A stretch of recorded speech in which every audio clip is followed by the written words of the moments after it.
I arrived on 420 at a rental cabin 2 miles from downtown Leavenworth in Washington state. First night, I heard a wood knock, as we're going to be about 10 p.m. Did not think much of it, rather than it being odd and startling me. Next evening, we were in the hot tub, about 8 p.m., still light outside. My husband heard 2 wood knocks. I discounted it, stating likely deer. About an hour later, he went out to our car and heard another knock. At this point, I started to think maybe it was a Bigfoot, but actually hoping not. I went to bed around 10 p.m. and shortly after, I got into bed, still wide awake, and I heard a loud rock hitting the side of the wall behind my head.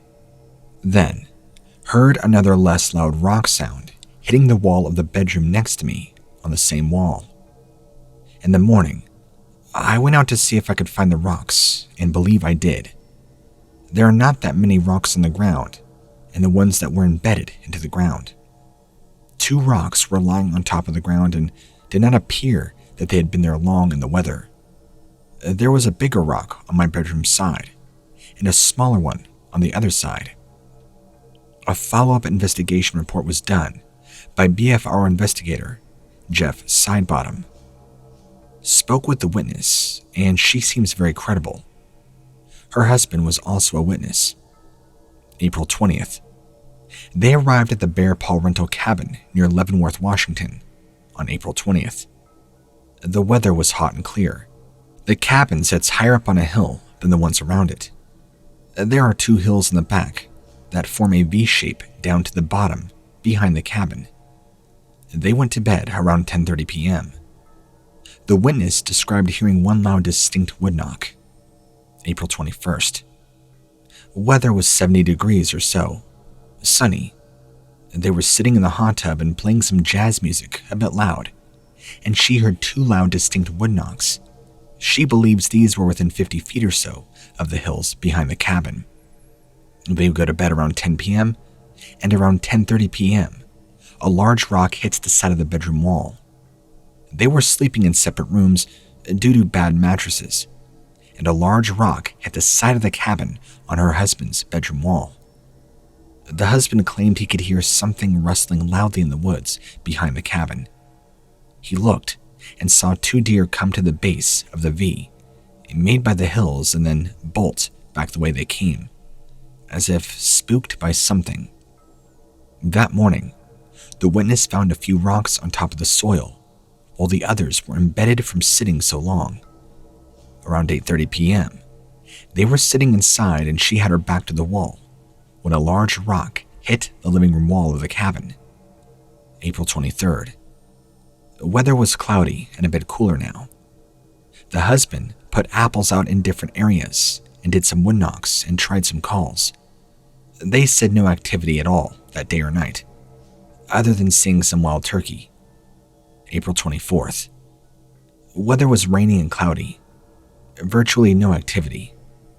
April 25th. The deck was scuffed up near the hot tub, which sits next to a game trail. Part of the deck is wood, and part is tracks. She said it looked similar to deer hooves, but deeper, and the ground was dry. There was a fresh gouge out the back deck, and there were claw marks everywhere. Some were thin and long, and she described them as 4 per print. The husband had heard some scuffling or something on the deck that night, but never looked to see what it might be.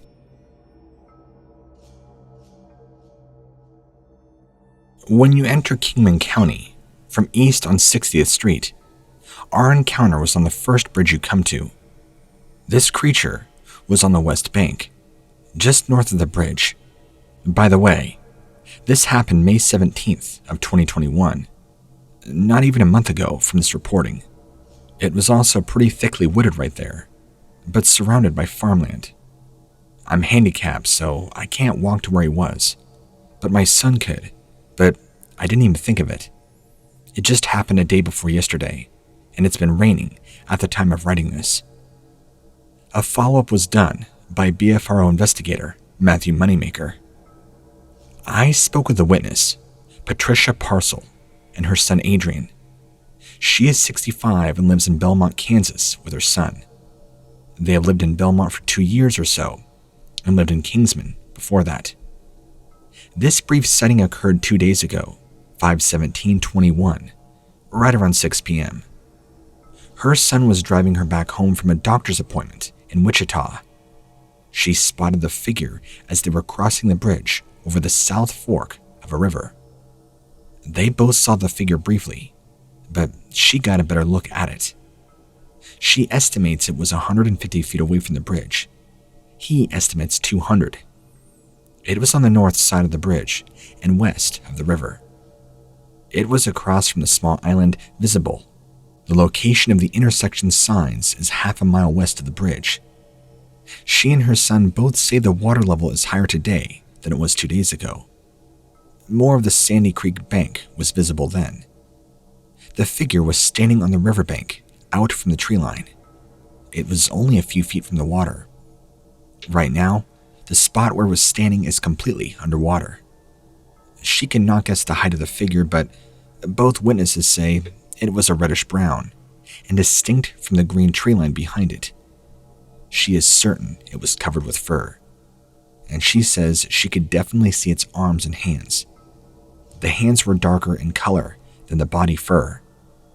She had heard about 2 other BFRO reports on or near the same area river over the past 20 years, so she would look for Sasquatches whenever driving through here. She thought she had seen a similar figure in roughly the same spot previously, but did not get a good look at it while passing the bridge. This time, she got a better look at it. There was nothing like a stump or debris in the area. The county road crossing this river is the type of back road in Kansas which may only see a few vehicles each day. Her son says that locals driving these roads do not drive faster than 50 because there are so many deer, it's unsafe to go any faster. This location seems like a prime spot to look for tracks, etc.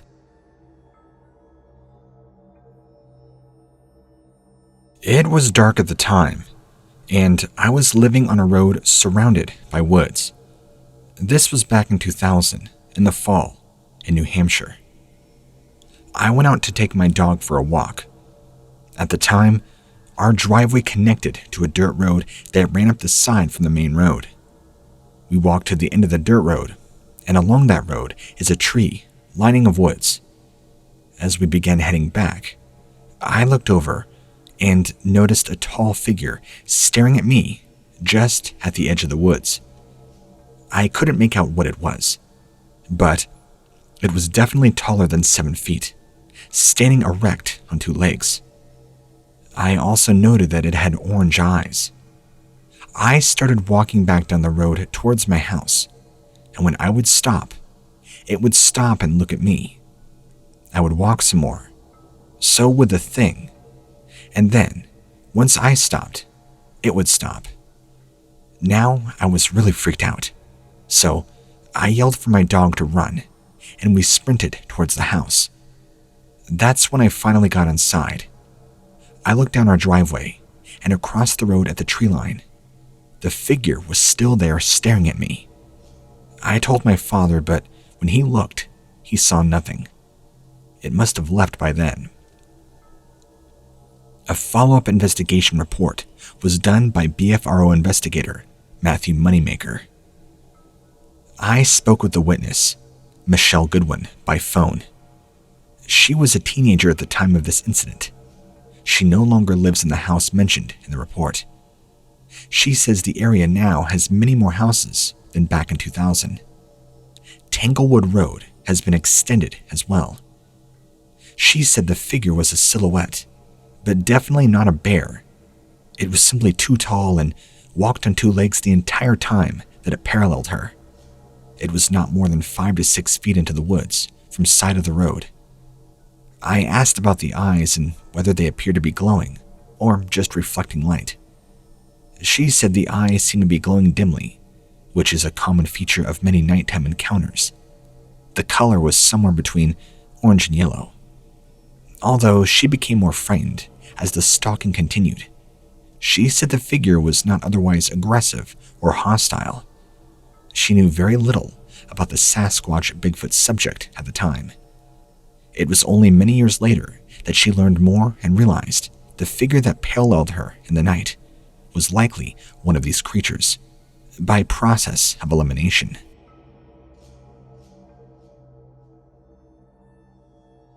Alright, here we go. I have had several encounters, so here's the first one.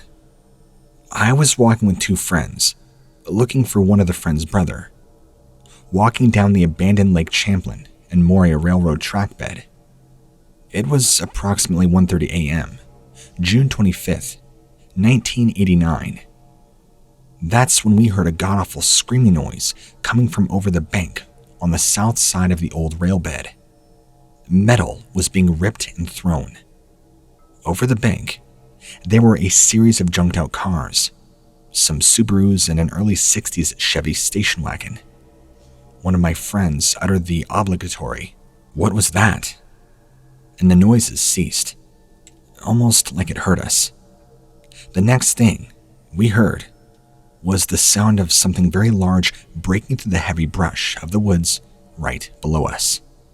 Before we knew it, it was up the bank and standing in front of us.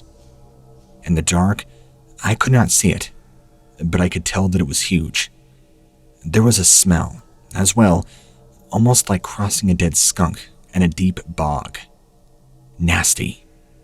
My buddies took off, leaving me, because I was slow to react. I was scared, but sort of curious. The thing, whatever it was right in front of me. I could feel its breath, hear it breathing. I was only there for a second or two and then started running. The thing took off after us. I could hear its feet on the gravel behind me. It stopped chasing us just as we broke out on the road and headed up the main street. I chanced to look back, and I could see its shadow just inside the brush. I'll tell you this, whatever it was big. A lot bigger than a man, and I have never seen a bear move like that.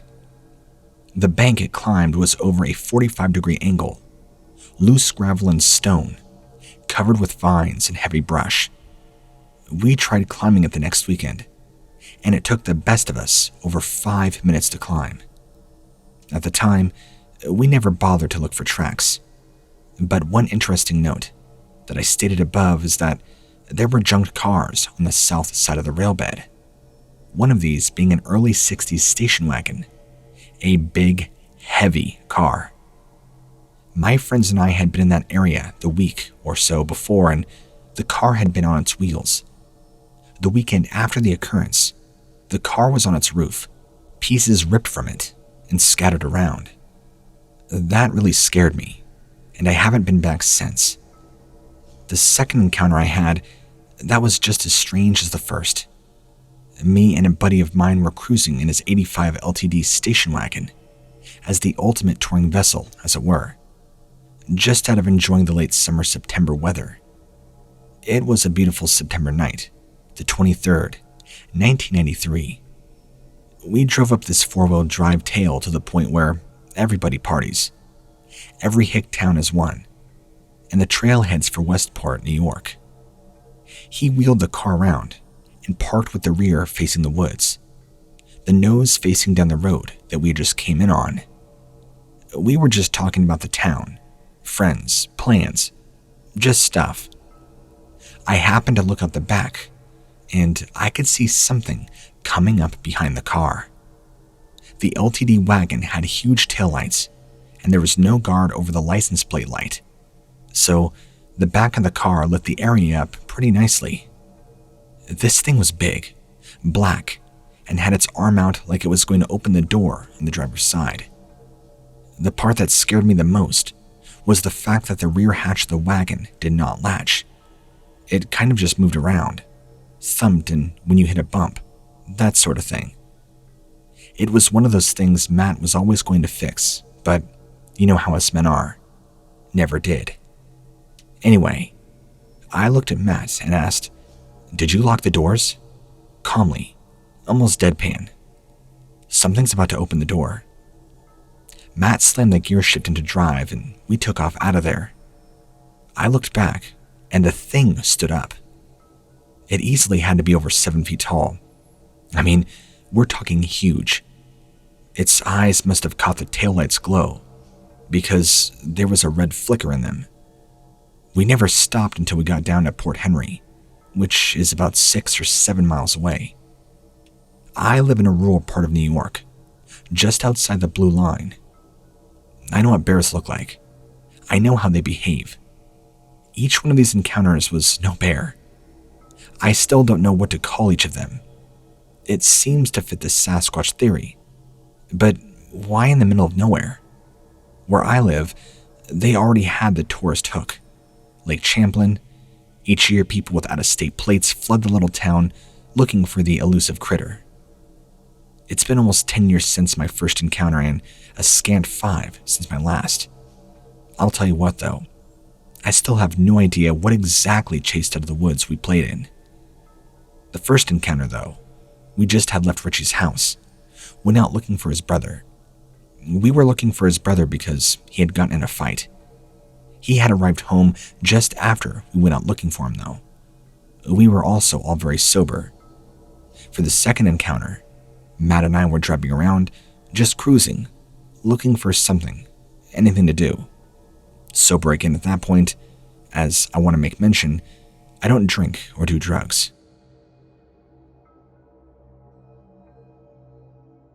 In August of 1996, myself and 6 friends were camping at Pine Pond in the lower Saranac Lake region. It was around dusk, and my friend and I were fishing in our canoe. The other members of our party were at camp preparing supper, about a quarter mile away through the forest from our location on the canoe in the middle of the lake. My friend and I were speaking openly, not attempting to be quiet in any way. I was scanning the northern bank of the lake, which I knew quite well. That's when I noticed a strange shape on the edge of the woodline. It was about 50 yards away. Immediately, I pointed it out to my friend and he spotted it instantly. The shape was 3.5 feet off the ground at its highest point. At first, we both thought it was a black bear standing broadside, but after a few seconds, I realized that was not the case. We started to row towards it, somewhat cautiously. Just as my friend whispered, "It's a bear," the thing stood up. It had been crouching there on its feet, like a catcher from a baseball team. This thing, what we thought was a bear, had to have easily been 7 feet tall, and was very dark brown in color. Its face was hairy, yet fleshy around the upper cheeks.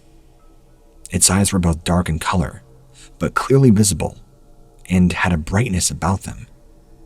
Upon talking afterwards, we both agreed that what we saw, the movements of its head and hands, it stood there for what seemed like 10 seconds looking at us. It tilted its head slightly, as if it were sniffing the air. As if this all wasn't strange enough, we then heard the snapping twigs, about 50 feet behind it. The creature turned its torso to the left, looked to its side. Then, it immediately turned back towards us, then spun 180 degrees around, darting into the woods like a cat. We heard the sound of movement for about 10 more seconds. Lastly, nothing. To this day, I'm unsure what made those noises. After staying put in the canoe for about 10 minutes, my friend decided, against my wishes, to paddle to the spot on shore and investigate for tracks. There were only 2 discernible markings in the sand, which were obscured from pivoting its feet when it turned around. The whole experience was very, very upsetting, although I can honestly say it did not attempt to threaten us in any way. It was scary. That night, I did not sleep 1 wink. I was so focused on every little noise that I heard. And the next day, we left. The other people in our party are convinced we saw a bear, but I'm telling you, it was no bear. A follow-up investigation report was done by BFRO investigator Paul Mateja. The witness and a friend were in a canoe fishing when they saw a dark object approximately 50 yards away along the northwest shoreline of Pine Pond. They thought it was a bear and began to row towards it. When they had closed the distance to about 40 feet, this creature stood up. Immediately realizing this was not a bear, they stopped rowing and paddled backwards. They observed it for about 25 more seconds. However, details of the creature's appearance were rather vague because it was standing in the shadows and light levels were low at that point in the day. The report states it was about 7 feet tall, but in retrospect, the witness believes it was a little less than that. It was very similar in size and moved in a fashion similar to the creature seen in the Patterson film. The witness is not sure what was making the noise behind the creature. It did not seem alarmed at all by the noise, but rather seemed to know what it was, and it was at this point it turned and left. Pine Pond is about 10 miles from Lake Placid, host of 1932 and 1980 Winter Olympic Games. I didn't have an encounter exactly, but we are the owners of a camp in a remote region of the Adirondack Mountains. The camp is only accessible by hiking to it. There rarely is ever anybody around our camp. We have found strange things that have occurred. The first, in fall of 2002, we went hiking for the day. When we get back, and we found a small pile of rocks at the back door. They were neatly stacked with a stick coming out of them. These rocks were not there when we left. They appeared to be deliberately stacked. We understand that these could not have been easily made by a human, but there's never anybody around up there. The fall of 2003. One night, around 7:30 p.m., dark, my wife and I went outside with 2 dogs. We smelled something very strong and musty, like nothing we smelt before. It wasn't the dogs or anything we could remotely identify.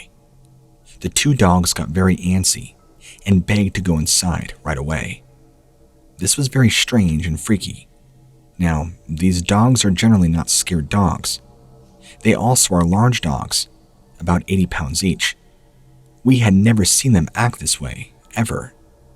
When we bring them out at night or day, they run all over the woods. And this night, they wanted nothing to do with that. Almost like they smelled something that scared them. Number 3. The same exact thing happened. I went outside around 9:30 p.m. to relieve myself. While I was doing that, I hear a large, heavy stomping behind me. The stomping was loud and heavy, as if something was fleeing.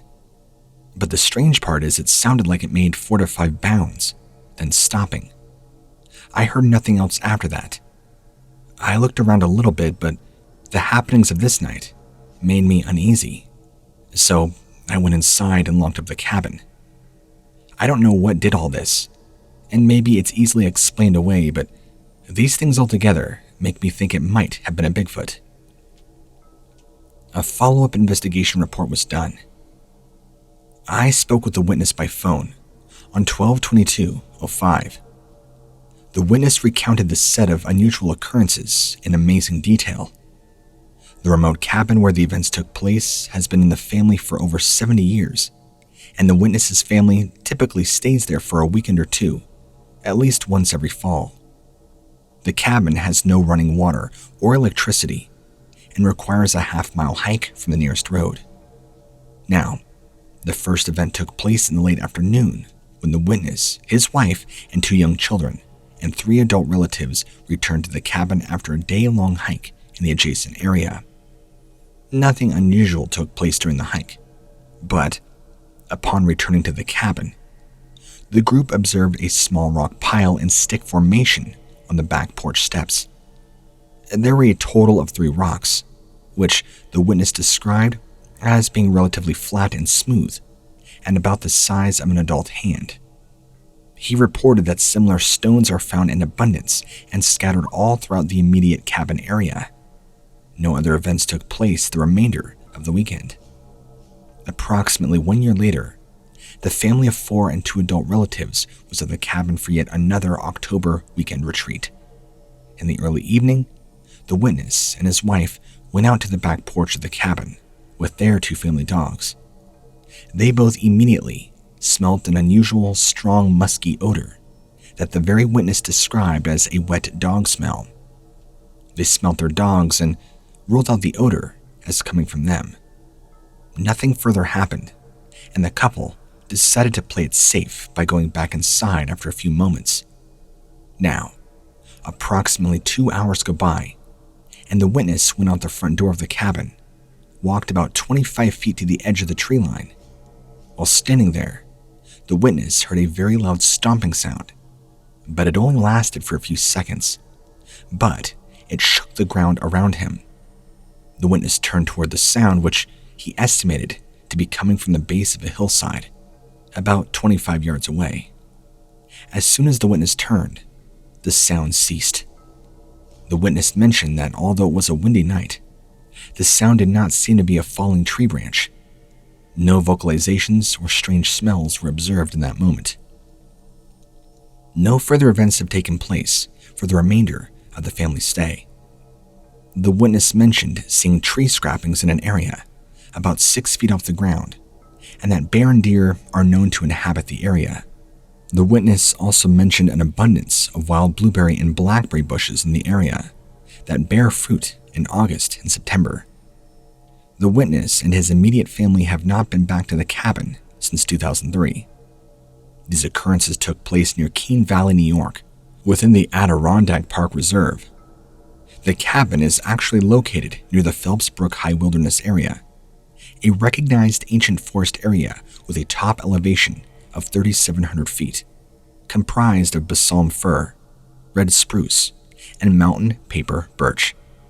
Also nearby is the Marcy Swamp, also an ancient forest area. Vocalizations and sightings have been previously reported in the entire general area, central Essex County.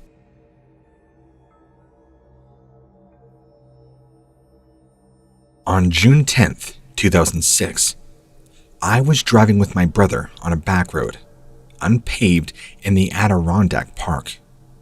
We were heading for a trailhead that led into the Hudson River Gorge.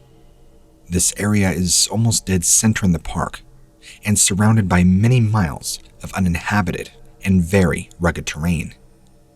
It was late morning on a clear day. I was driving as fast as I could on this road because we had to get back to town by a certain time. As we turned a bend, I see a very large brown, furry object lunging into the dense woods up the road at the next curve, maybe 50 yards ahead. It was obvious that the creature was in the road and was startled by my speeding SUV. I told my brother, "Hey, there goes a moose." We reached the spot in about 3 seconds, and I slam on my brakes, expecting to see the moose right there in the bushes. At that spot, though, through the bushes, was a decent-sized clearing, and then more dark woods that went down a hill. As we looked, there was nothing at all. Everything was still. We started off again and took our hike. The more I thought about it, though, the more I thought it couldn't have just been a moose. First of all, it was the wrong color, a light chestnut brown. The color was very visible because the sun was shining in the area. It was a striking shade against the light green of the brush, and moose are never that shade. They are always a dark brown. Second, the size and shape were wrong. This thing was huge, at least 7 feet tall, and the shape was not like a moose rump. The more I thought about it, the more it seemed like it was the upper back and head of something. Finally, if it was a moose, it would have not utterly vanished so quickly. My vehicle got to that spot in just seconds. Moose, at least the ones that I have seen, don't tear off into the woods. We should have seen it in the clearing. It wasn't a bear either, not even close. I wished I had stopped to investigate further. Unfortunately, we were in a hurry. Did I mention this location is in the middle of a large wilderness? There are practically no roads or trails at all in the entire area. In fact, some sections of the forest here are completely impassable due to very steep, overgrown terrain. A follow-up investigation report was done by BFRO investigator Paul Conroy. After an extensive phone interview, the witness provided the following details. The sighting lasted approximately 3 seconds, using the trees at the location that the creature stood as base. The witness estimated the animal at 7.5 feet tall and having a color described as chestnut or light brown. As this thing moved away, the witness observed the shoulders and head of the animal. The witness owns a house in the area and is very familiar with native wildlife. The color description and details provided by the witness regarding how the creature moved seems to rule out a bear. While there are moose in the area, they generally do not move in the smooth and quick manner that was described. When they are disturbed by human activity, they commonly walk away slowly. This area is also in the vicinity of the Hudson River Gorge, a part of the Adirondack Mountains, known for clean, fast-moving water sources, abundant wildlife, and dense forest and vegetation with a lot of small cliffs and peaks.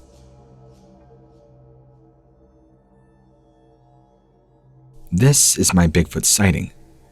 This was in early August of 2010, approximately around 8 to 8:30 a.m., right on the Cascade Lakes, New York, near Keene, and the weather was clear, with only a few clouds.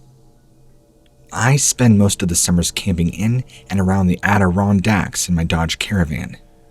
This particular summer, I had stopped at Cascade Lake to spend a few days camping. I had slept soundly the previous night and had woken up around 7 a.m. I decided to get up and start making my breakfast. I had just started the kettle on the camp stove when I looked over at the upper Cascade Lake, and I could see the mist rising off the surface of the lake. I grabbed my iPhone and walked about 50 yards to the edge of the lake to get a picture. As I approached the break wall, that's when I noticed a dark brown object on the opposite side of the lake at the shoreline. At first, I couldn't make out what it was, but it seemed to be sitting at the water's edge. I then quickly realized it must have been a bear. The animal looked like it was doing something in the water with its paws, as I could hear a faint splashing sound. I thought it would be a good idea to get a picture, so I brought my iPhone up to my face level, tried to focus in on the animal. As I was focusing in, the animal stood up on 2 legs. I was startled and pulled down my phone to see this with my own eyes. It took a step towards the tree line and stopped, almost methodically. As it stopped, it turned its entire upper body to the left, staring at me for a couple of seconds. It turned back and in one step, disappeared into the tree line. I immediately went cold and got scared. As I ran back to my campsite, my only thought was that it was going to go left or right. If it went right, it would have to go into the water, and if it went left, it was headed directly for my campsite. I decided that it was best to get the hell out of Dodge. I arrived back at my campsite in just under a minute. My dog was still asleep on the front seat and did not even stir. I opened the passenger side door of my van and began to throw all my camping gear into the back of the van, making quite a mess. I closed the door, jumped into the driver's side, and floored the gas to leave. As I'm driving out, I kept looking at my left driver's side window to see if I can observe any possibility of seeing it, but I saw nothing. I drove all the way into Lake Placid, parked at a mall parking lot to try and gather my thoughts and think about what had taken place. It's easy to say that I was shaken up, and I kept replaying that experience over and over in my head, just trying to understand and make sense of what I had seen. Here are my observations. I could not ascertain its height exactly, due to the distance, but I would guess that it was approximately 7 to 8 feet tall, covered head to toe in shaggy, dark brown hair or fur. I could see the sunlight shining off its back as it turned to go into the tree line, and could see the brown coloration as it turned away from me. When it turned to stare at me, I could not make out any facial features, but I knew that it saw me. The upper body was massive and stocky like a football player's build was. It had very long arms and went well below its waist. I could also make out what I assume were the shape of hands. It walked upright and paused before slowly turning its upper body to look directly at me. It stared at me for approximately 5 to 10 seconds and turned back to face the tree line. It took about 1 to 2 more steps, then finally disappearing into the forest. I could see a couple of branches move after it went into the trees. It was then I decided to leave. I did not hear anything other than the initial splashing it made in the water with its hands when I first thought it was a bear. I did not return to the area until 3 years later with a friend to camp. Nothing has happened on subsequent trips to the area of Cascade Lake. I have had 2 other odd experiences in other areas of the 80 Ks on other trips though.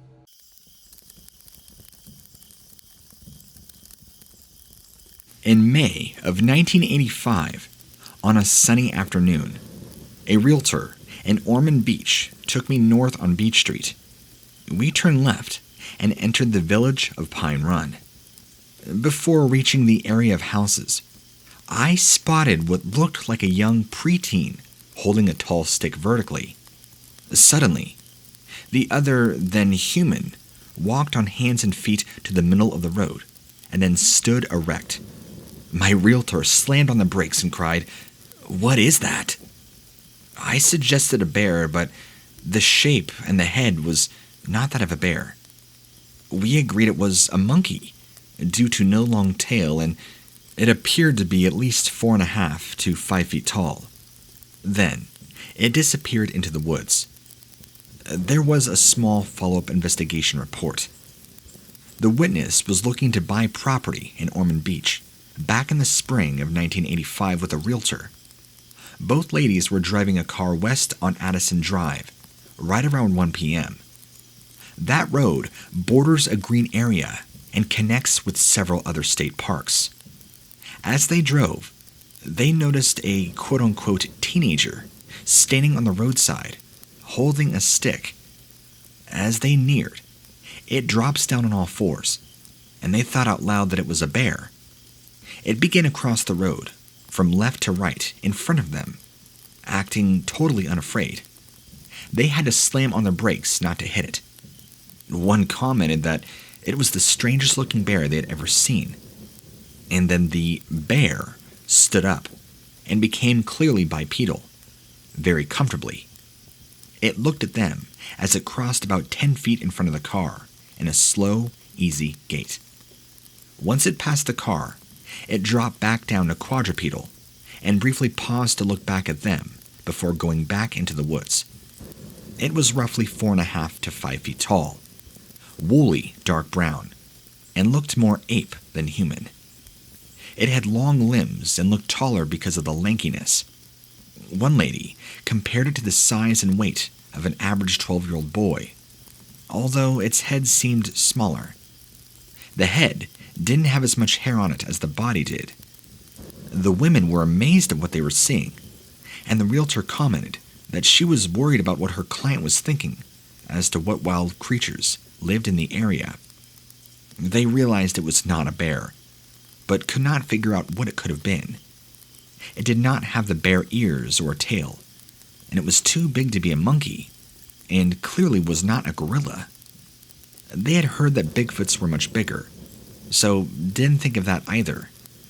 They never considered that it could have been a juvenile Sasquatch or a juvenile skunk ape. Juvenile Sasquatch or skunk ape behavior has been reported many times to go from quadrupedal to bipedal and back. They have also been described as looking more ape-like than full-grown Sasquatch. This location actually borders Tomica State Park, Addison State Park, and Bolo Creek State Park. In fact, Bolo Creek Park has had several reports over the years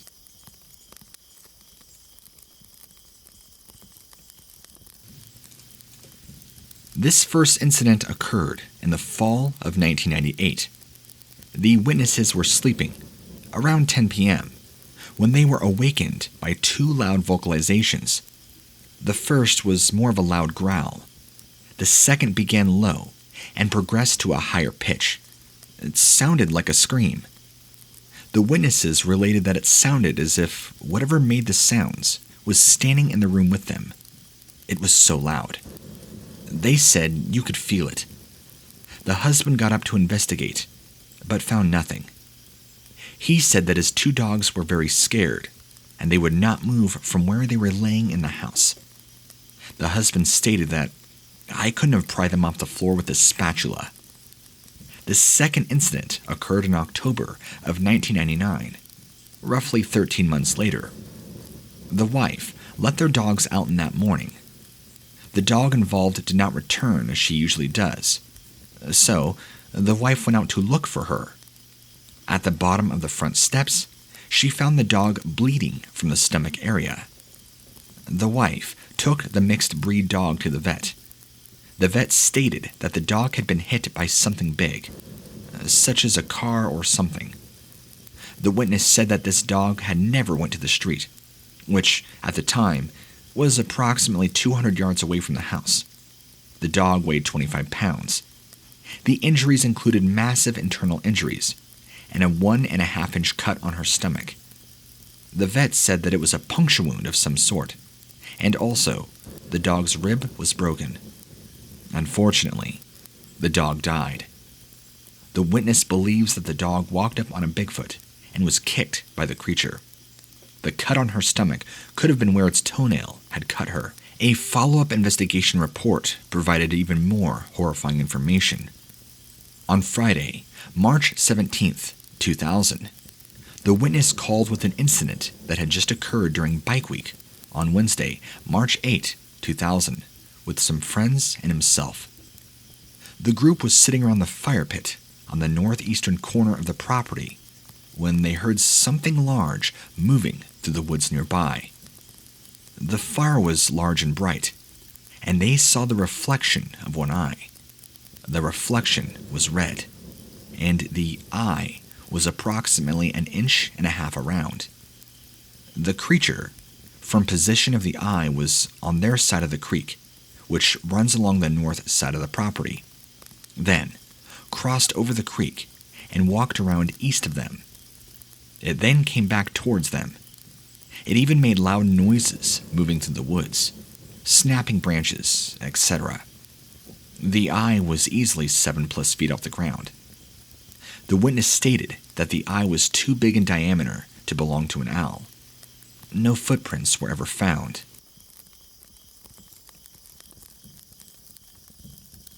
First of all, I am a 57-year-old high school and college psychology and humanities teacher with a background in phenomenon research. I hold 2 master's degrees, and I have often been nicknamed the resident skeptic because I simply demand scientific principles in real time for all observable data. I despise hoaxes. My wife and I were standing on a boardwalk on a bright moonlit night around 11:30 p.m. back in June of 2001. I was looking north when I first saw it about 100 yards away. At first, I thought it was just a late-night jogger. After it got about 50 yards closer to me, I alert my wife to turn around because I realized that this was not your average jogger. It walked with a very smooth, long stride, arms swinging about 2 feet in front and back. It was a uniform solid black or brown in color. No light face, hands, or shoes. We watched it walk south-right at the edge or the surf southward until it disappeared down the beach, and I am quite sure that it saw us. I thought about yelling or encountering it, but the thought lasted for just 2 seconds. This thing was walking fast, with a deliberate stride and a slight forward stance. It was on a mission, as it were. There were no footprints because it was walking slightly into the water.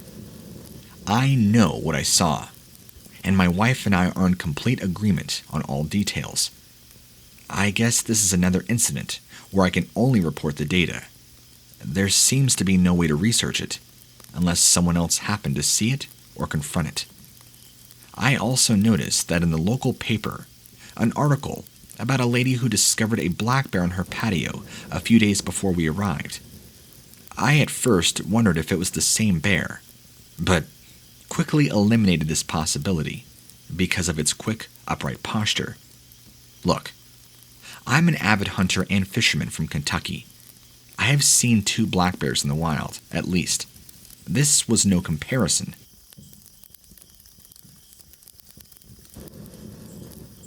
My friend and I were spotting gators one night in Ormond Beach, Florida, when we had an encounter with something, well, unknown. We were near a lake when we heard something large in the woods, right behind us. When we shone our lights into the woods to see what was making the noises, we heard a series of blunt beating noises, about a second or two apart. The sound was like that of a wooden baseball bat hitting a tree over and over. This went on from about 30 seconds to a minute before the tree fell. As we heard the crackling of the falling tree, we ran back towards the nearest safe place to us. At the same time, we heard in the woods to our left something almost stalking and following our every move. Once we got to civilization and realized we were now out of danger, we then decided to go back to find out the source of what had happened. When we returned, nearly an hour later, we found a tree freshly broken in half. The break being about 8 feet from the ground. The break was also not a clean cut, like that of a saw, an axe, or a hatchet. Rather like the tree had been bent to its breaking point. We knew this was a fresh break from the dripping sap, which next day was so dry, it was definitely the source of the noise of a falling tree. On a branch about 7 feet from the ground, we found a hair sample. The hair is still yet to be identified. The best description we can give it is a 2 to 2.5 inch light brown hair, which is wavy, with a kink close to the middle of it. The tree was about 25 to 30 feet tall, and the break was about 7 to 8 feet in the air. At waist, the diameter is about 10 inches, and the break being between 6 and 8 inches. Please, help us to determine if this was from a known and indigenous species, or if it was our distant friend. As of November 25th, 2012, a new report was now added to this. While walking down the dock, the woods next to the dock began moving and shaking violently. We were scared, but assuming it could be a bum, we shouted off into the woods. Eventually, the shaking stopped, and a few moments go by. We heard a knocking sound.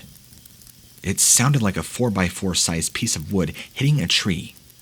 The knocking went on for several minutes, and we continued to yell, trying to figure out what it was. Next, the scariest part. A tree about 25 to 30 feet from the dock began rocking violently. Still screaming, the tree fell toward the dock, and we began running. The whole time, we heard something keeping pace parallel to us on the dock and grunting. We later went back and found a brown red hair hanging from the bottom of a branch. The hair, obviously, later in the week, we returned with another person and to plant a cantaloupe on the tree in question. We then heard a loud wheezing noise, which sounded close to a boar being startled in its sleep. The cantaloupe was later found completely dug out, with the shell still perfectly intact. The hole was only about 6 inches in diameter. No other damage was done to the shell. I do know of a lady who had moved to the area. She and a realtor were looking for properties when a large ape-looking man ran out in front of the road. When the realtor honked the horn, it stood up on its hind legs, looked at the 2 women, and ran off into the woods. This was about 20 years ago. I've heard of this locally.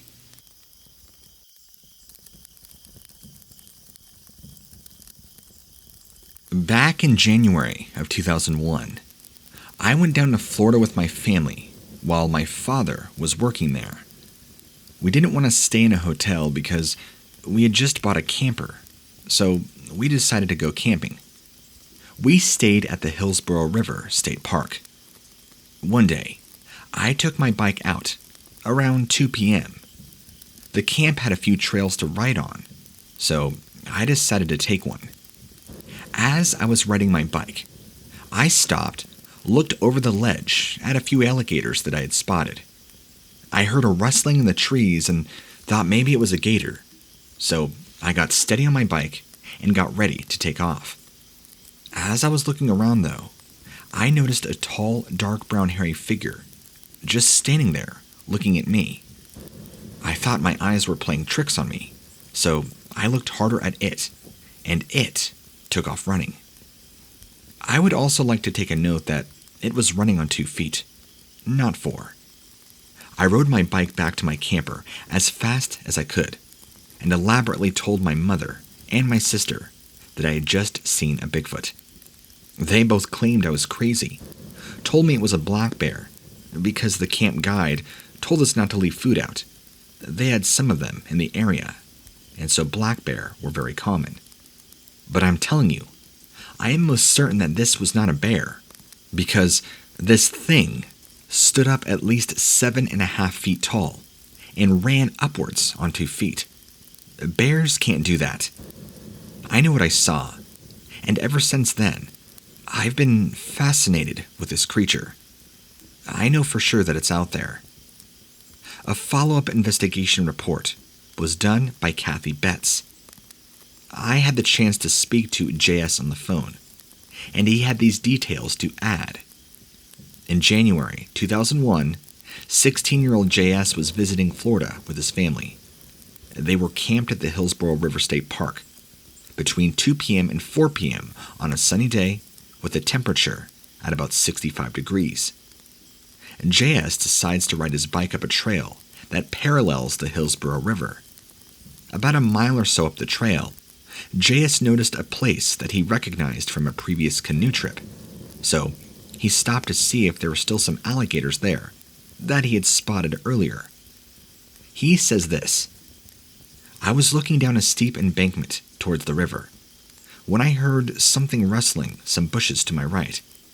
I thought it might be an alligator, but when I looked, I saw this big thing standing there in the bushes, just 5 feet away from me.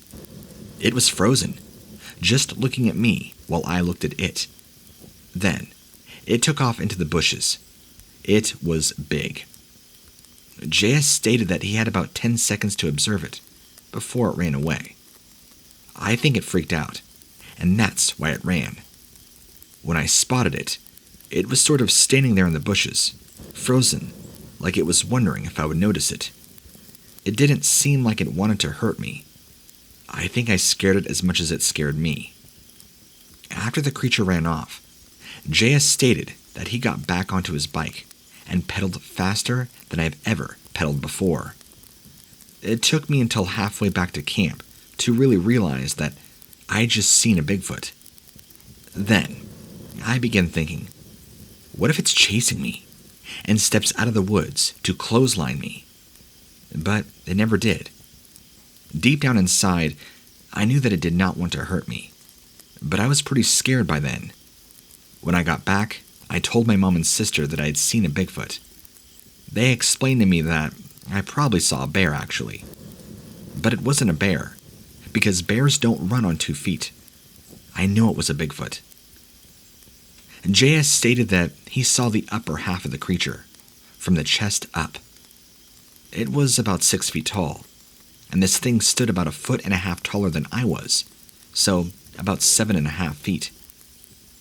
Its shoulders were incredibly broad, about 3 feet across. I didn't notice any muscle definition because the hair was so matted, but it must have been pretty muscular. I mean, those shoulders were huge. JS didn't notice any hands, and the arms were kept at its sides. It didn't pump its arms like we run. They sort of just swung. It was covered with dark brown hair that appeared very dirty and matted. And when it ran, JS did not observe any movement of its hair. It was definitely hair, not fur, but it was all matted and dirty, and didn't move much while it was running. Maybe it had been swimming in the river. Maybe that's why it looked so matted and dirty. Even the face was really dark. I couldn't tell what was hair or what was skin, because the color of its whole face was so dark. The eyes were also very dark. JS compared them to a dog's eyes when there are no whites showing. It had a smashed-in looking nose, compared it to being half human, half ape. The mouth and lips were wide and dark. There were no teeth seen. No ears were also seen. The head was elongated and oval-shaped. It was sort of pointed at the top, but not a sharp point. JS could also not determine a gender, and there was no odor present. It didn't make any sounds when it ran away, except for the breaking of limbs. JS also told me that he wished there was somebody else there with him when he had a sighting. Then, they would have believed me. I found his story to be very credible and believable. He was sincere, forthright, and did not attempt to embellish any details through expression or story. The sighting took place in the Hillsborough State Park, which is a 16,000-acre watershed that borders about another 10,000 acres of other wilderness and protected areas. It is part of an established wildlife corridor that extends from South Florida all the way to North Florida. Rich in wildlife, the terrain topography consists of swamps, pinelands, hardwood forests, prairies, and grasslands, as well as the Hillsborough River and its many tributaries. It's an ideal Bigfoot sanctuary.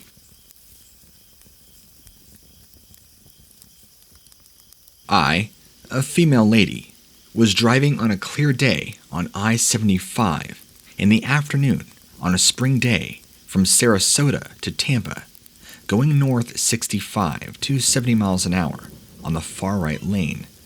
This was also back in 2012. This would also be on the east side of I-75.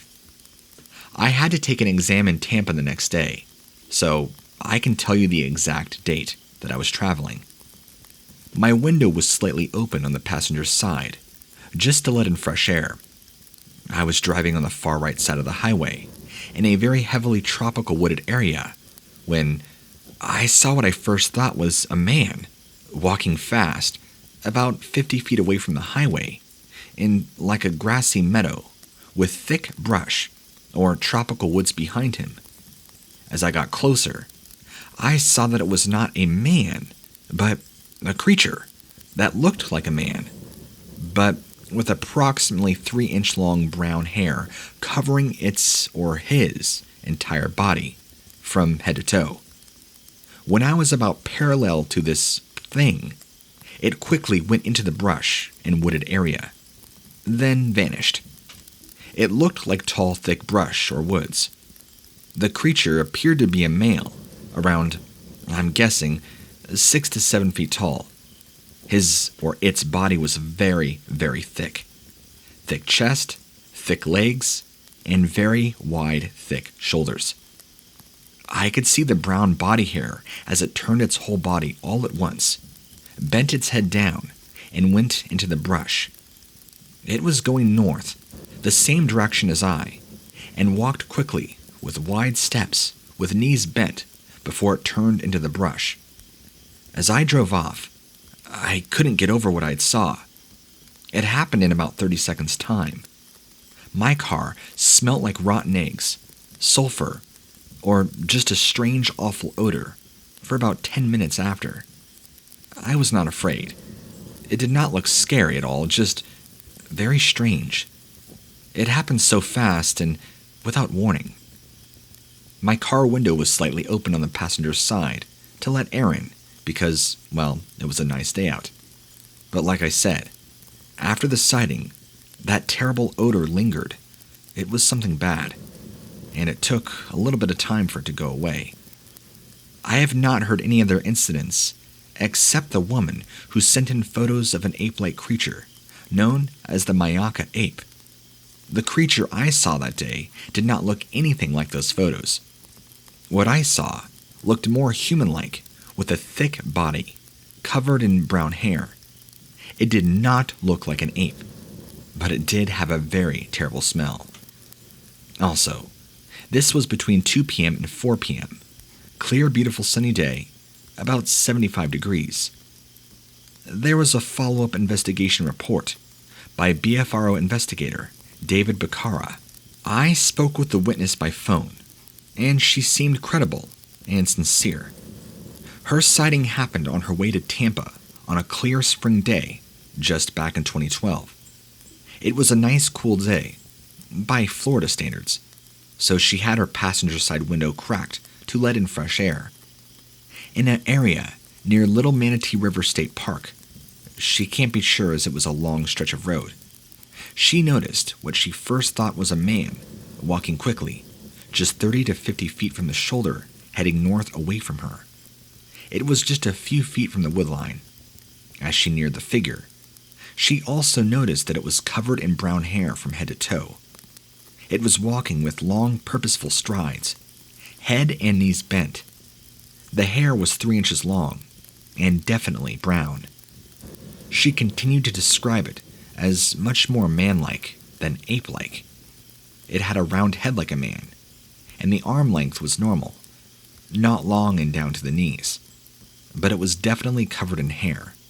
As she came up next to it, it veered off towards the woodline, walked into the thickets, and disappeared, heading northbound. The witness never saw its face. She said that the thickets looked too dense for any man to just walk into, even for this large animal.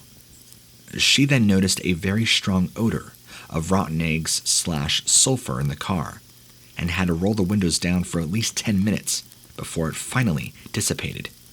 She never felt any fear as she was in the car, and it never gave a reason to fear it.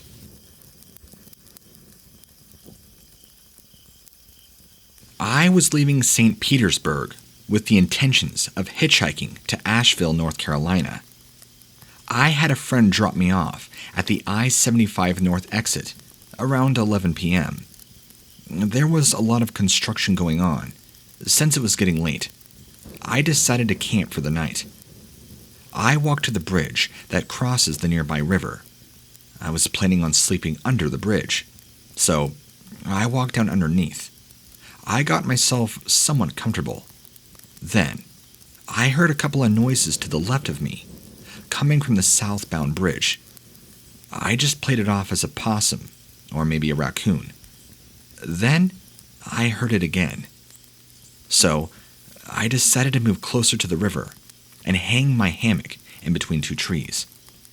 I was texting people, then called my friend and talked to her, until about 2:30. Then we got off the phone since it was about to die. I went to sleep pretty quickly afterwards, but not for long. I wake up to a noise down by the river to my left. It was this weird cough grunt. I can't really explain it. I can't even mimic the sound, but I only heard it once. 10 to 15 minutes goes by and I hear another sound. This time, it's a low whistle from my right, next to the tree line. It lasts for 5 or 6 seconds, so I continue to lay there in silence. Another 10 to 15 minutes goes by and I start hearing rocks being thrown at me. This happened 5 or 6 times, every couple of minutes or so, followed by more silence. Not sure how long it lasted, but it was followed by the loudest crash I have ever heard in my life. I thought the tree I had tied my hammock to cracked. I nearly fell out. It sounded like thunder, gunshot, dynamite going off in my face. After that, I made up my mind to leave. I quickly packed up my hammock, headed back up the hill, crossing the bridge, and I caught a quick whiff of a skunk. Well, a skunk-like smell, I should say, and I could even feel a set of eyes on me. After that, I just decided that I would catch a bus back to North Carolina. There was a follow-up investigation done by R. Monteith. This witness originally called in his report and left a voicemail message. I was able to call him back, interview him, and had him report his encounter via the website. The witness was hitchhiking from St. Petersburg, Florida, to North Carolina. A friend had given him a ride to a location and dropped him off at approximately 11 p.m. Having nothing but a backpack and hammock, he walks further up I-75 and finds a location under a bridge, thinking he would just stay there for the night. It was now after 2 a.m., and while speaking on his phone, he heard a very low whistle. He thought it unusual to hear a bird at that time of night. He even attempted to recreate the sound to me, but concluded it was much lower in tone than he could possibly imitate. He did hear other noises, thinking they were raccoons, moved to the other side of the bridge, set up his hammock, and went to sleep. He awoke to a sound that he described to me as sounding like the raptor coughing in the kitchen from Jurassic Park. Gary Rydstrom, the man who created the raptor sound for the movie, got the sound from his neighbor's dog that had been surgically debarked. The witness was concerned as he had never heard that sound in the wild before. Shortly after that, there was another whistle. More silence. Then he realized something was throwing what seemed to be a golf ball-sized rock towards him. Suddenly, he hears a very loud tree knock. It was so close and loud that the witness thought one of the trees in his hammock was attached to had broken. He compares the sound as loud as a gunshot.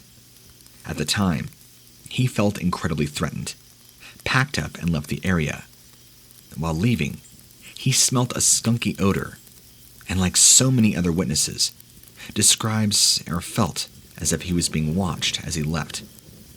The witness was so intimidated by the encounter, he decided to travel by bus for the remainder of his journey. He wanted me to know that he was backpacked many times throughout his life and never experienced a night such as this. Investigator Marion Gant and I actually inspected the area 2 days after the encounter took place. We did find evidence of 2 Sasquatches. However, not all found evidence discovered will be shared. The area is surrounded by miles of forest. A power line easement is very close. It is thought that the Sasquatches might make use of the clearing of the easements to travel along. Several prints and 2 sizes were found. There were also several tracks of prints, morning or evening. We saw huge supplies of other food sources for Sasquatch too. We did not find any rocks in the area that could have been thrown, but found several large apple snail shells that were possibly thrown at the witness. Behind where the witness's hammock was is a huge big boy trail. This is a game trail that is much taller than what a normal game trail is. When something as tall as a squatch walks through the woods, the branches and trees are bare and broken up high to accommodate them. Marion and I agree that the witness was preventing one or both of these Sasquatches from traversing to the other side of the bridge, thus leading to the acts of aggression he.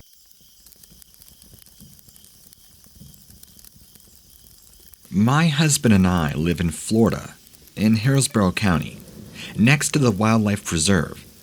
One day, about 2 weeks ago, we were traveling on Highway 301, and I saw a sign that said Dead River. I glanced to look at the river, as this was in broad daylight. What I saw, I'll never forget.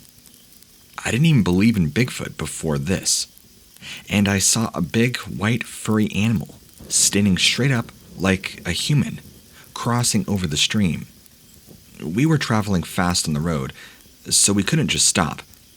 I told my husband I just saw an animal, as I was in shock about what I had seen.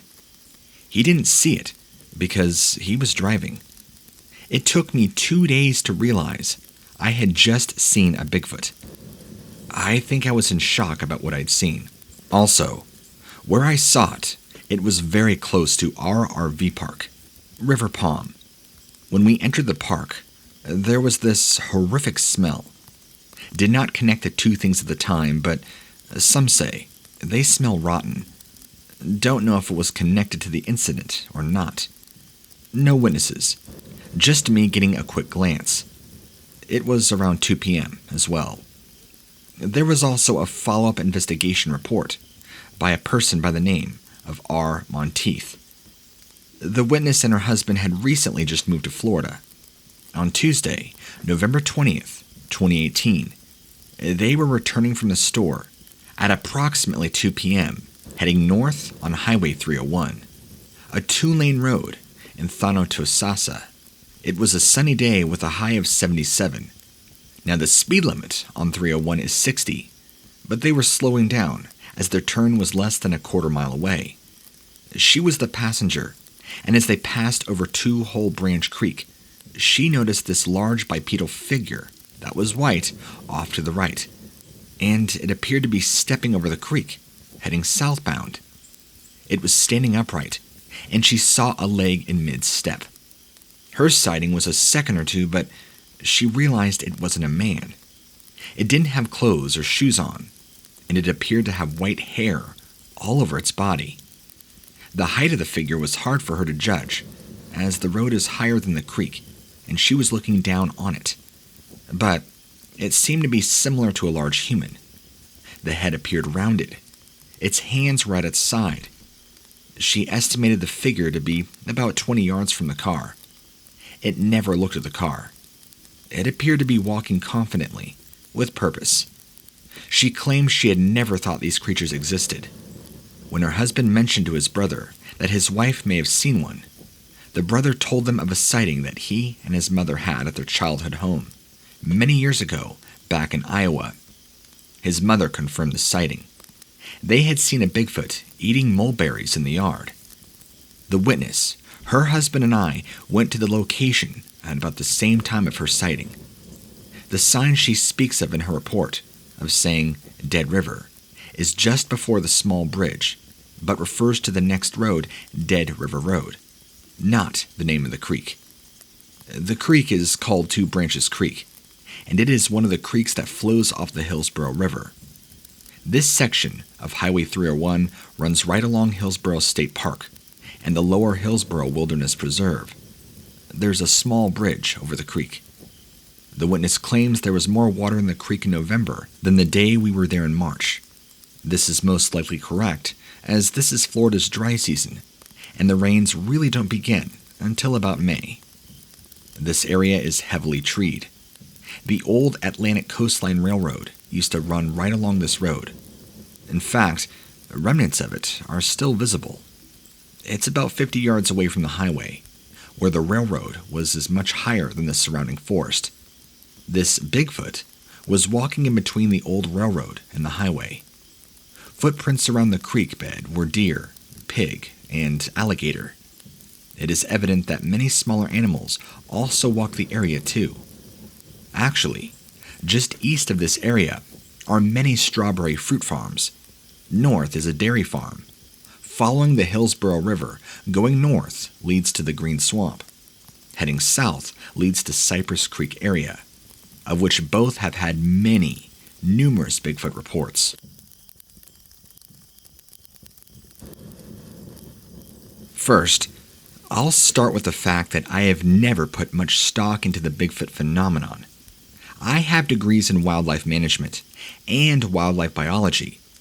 I have been working as a biologist for the last 17 years. I have never believed that something could exist that has never left any concrete evidence. Furthermore, nothing similar has ever been found in the fossil record that I know of, so this has led me to believe that it was all false. Until the weekend of November 24th, 2013.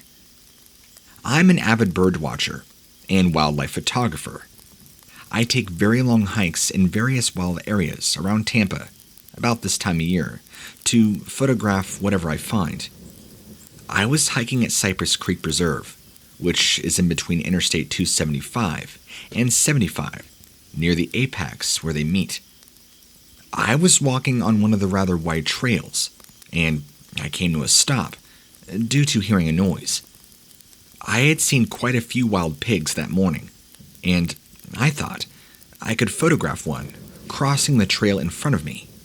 So, I was looking down at my camera, adjusting the ISO settings, and I saw something large moving out of the corner of my eye to my left, approximately 200 feet away. As soon as I saw the movement, I looked directly at it, and it was already halfway across the trail at this point. My eyes were directly on the animal as it walked, upright, across the rest of the trail into the palmettos. It was incredibly large. I mean, at least 6 feet tall or more. Completely black in color, with a very wide chest from front to back. It was walking completely upright, with a very fast, purposeful pace. The animal was leaning forward slightly, but did not seem awkward with its steps, like a bear would be walking upright.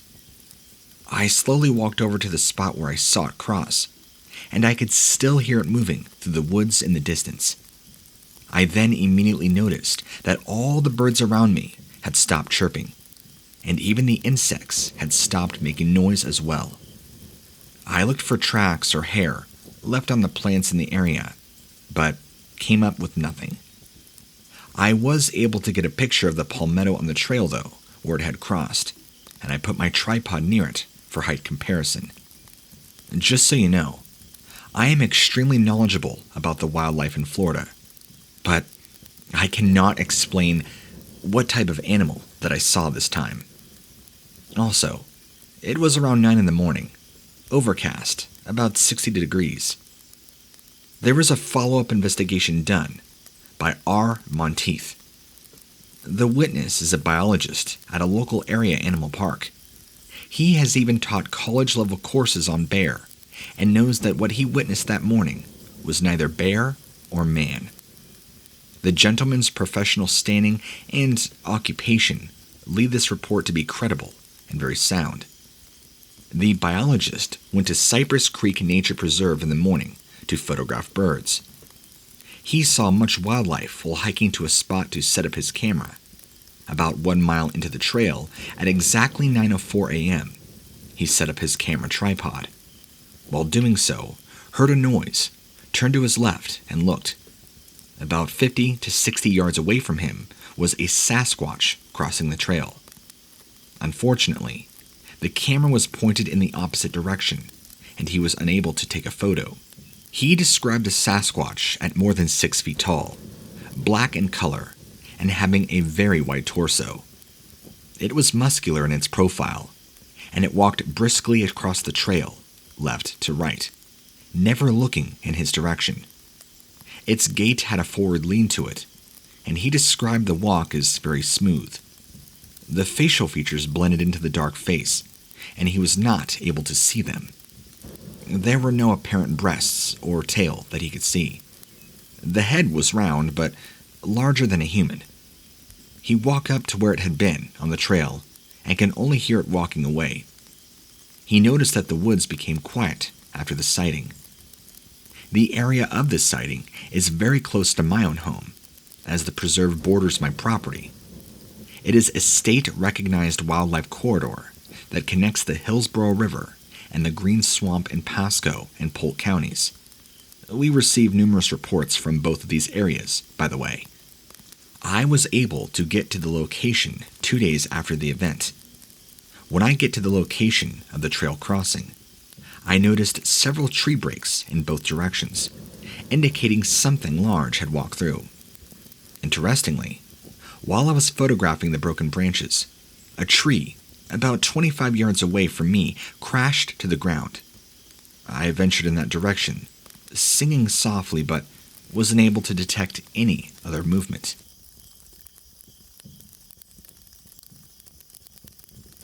I got off work right around 2 a.m., back in May of 1996, and it was 2 in the morning, and I was going home. I took a left on Hopewell Road, off of Highway 39, made the left turn on the road. As I was driving, less than a minute, a car heading to me was speeding and flashing their headlight high beams. I didn't know if it was teens playing around or maybe somebody that just had a little too much to drink. so I blew it off. As I was coming to the curve, there was a fence, maybe 4 to 5 feet tall. As I was going around the curve, my headlights caught something that looked to be 3 to 4 feet taller than the fence. It looked at me with these red eyes. I felt numb, frightened. I always think about the other person that was driving that night. What did they see? The site has now been developed since then. All the trees are almost gone, and a follow-up investigation report by Caroline Curtis was done. I spoke to the witness, driving back to the location at hand. There is a creek, several mining pits or ponds, railroad tracks, orange groves, and only one house nearby. The area has not really changed dramatically in the past 10 years, though there are fewer orange trees now. The old barbed wire fence is roughly 4 feet high. What she saw possibly came from a nearby orange grove and then crossed the road. She had slowed down just before she saw the human-like figure clearing the fence to her right. It was about twice the height of the fence, and uniformly, all dark in color. When I asked about the eyes, she said this: they reminded her of a deer in the headlights, except it wasn't a deer. The color was brake light red, and seemed to be reflecting off her headlights as it looked her way. She describes the fear that came over her as a white feeling, comparing it to the sensation one has before passing out, or when you sense something really bad is about to happen. This possible sighting occurred on the edge of Four Corners, the world's largest phosphate mine, which spans 58,000 plus acres. The mining company has restored much of the stripped land to provide habitat for wildlife. Approximately 350 species of animals inhabit the restored areas, including several threatened species. What's to say a Sasquatch or Bigfoot could not be a part of those species?